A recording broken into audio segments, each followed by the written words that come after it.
एका प्रकार माछ तरकारी झोल भजा खाई खाई जदि बोर हो गलेनी ताले आज चलतु बनेबा बहुत ही टेस्टी क्रीमी फिश करी। तो वीडियो को आपण माने संपूर्ण देखंतु, शेष जाए देखंतु, लाइक शेयर करिवे। चैनल रे जदि नुआ अछंती प्रथम थर पई देखुचंती ताले प्लीज मो चैनल को लाइक शेयर सब्सक्राइब करिया पई जम्मा भूलिबेनी। नमस्कार, जय जगन्नाथ सांग माने मम्स किचन क्वीन रा आपण मानको बहुत बहुत स्वागत। क्रीमी फिश करी बनिया पई कि प्रथमे हमें माछ नबा। तो मु एठी रोही माछ 5 पीस नेइची, टिके बड़ साइज रे नेइची। आपण माने रोही माछ बदले भाकुर बा अलगा माछ भी नै परिबे, किंतु बड़ साइज रे देखि नेबे। एबे माछ रे हमें लूण मिसई नबा स्वाद अनुसार। तापर एठी हाफ चम्मच red Kashmiri red chilli powder मिसई नबा। बस एथिरे हळदी मिसैबानी, लूण आउ लंका मिसई कि भल भाबरे गोळेई नबा। तो याकू गोळेला परे हमें याकू साइड रे रखि नबा। आउ चलंतु कोन रखिची। एठी देखंतु दुईटा टमाटो मु प्यूरी बाहर करके नेइची, दुईटा प्याज को मध्य छोट पीस रे काटी के नेइची, अदा रसुन पेस्ट आउ मेन होची हमर एठी क्रीम। एठी मु अमूल क्रीम नेइची। तो एबे याकू साइड रे रखि नबा। एपटे हमें गोटे कड़ाई रे 6-7 चम्मच रिफाइन ऑयल दे दबा माछ भाजिया पई कि। तो मु एठी रिफाइन ऑयल नेइची, आपण माने चाहिले सोरिष तेल भी नै परिबे। माछ को देला परे हमें फ्लेम को मीडियम टू हाई रे रखी कि माछ को हमें भाजिबा। बेसी कड़ा करिके भाजिबानी, बस हालुका भाजिबा। माछ रे जेमते टिके कलर चेंज हे जिवो सेई जाए भाजिबा।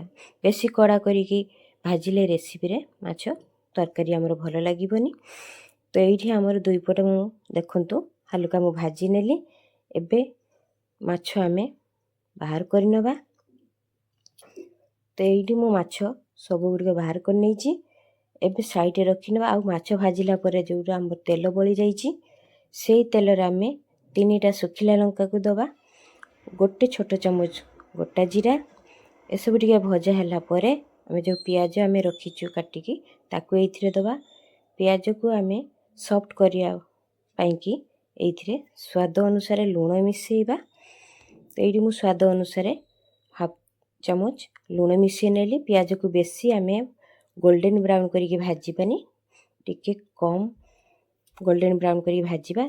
तो एठी भजा हला परे एथिरे 2 चम्मच अदा रसुन पेस्ट देकी आमे प्याज सहित भल भाबरे कसी नबा, जा फळे हमर अदा रसुन पेस्ट रु कंचा स्मेल पळेबो। एठी हमर अदा रसुन भल भाबरे कसी गला परे एथिरे गोटे चम्मच जीरा पाउडर, गोटे चम्मच धनिया पाउडर, हाफ चम्मच लंका पाउडर मिसई नबा। तापरे एठी जो टमाटो प्यूरी रखिची सेटा को मिसई कि आकू भल भाबरे कसीबा जेते पर्यंत कि हमर पानी सुखी कि तेल मसला रे बाहरी न आसीची। एठी देखु तेल बाहरी आसिलानी।